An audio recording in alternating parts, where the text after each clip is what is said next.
Madali ang sabaw. Hi, madayaw na adlaw. Ako pala si Ann, isang OFW dito sa Taiwan. And for today's video guys, ay nagluto po ako nitong vegetable egg drop soup na sobrang dali lang lutuin. So, ang ingredients ko dito ay may enoki mushrooms ako, carrots, beans, tapos itong dahon ng sibuyas. Hiniwa ko lang siya ng maliliit talaga. Tapos may dalawang itlog ako dito. Binati ko siya at nilagyan ko siya ng kunting asin at MSG.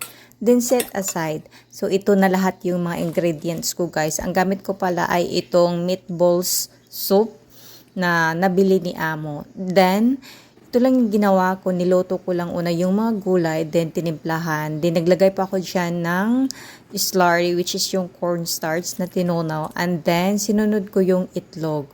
O ganyan, sobrang dali lang, 'di ba? Napakasarap pa. So yun lang, napakadaling lutuin lang at simpleng recipe. Tara, kain po tayo.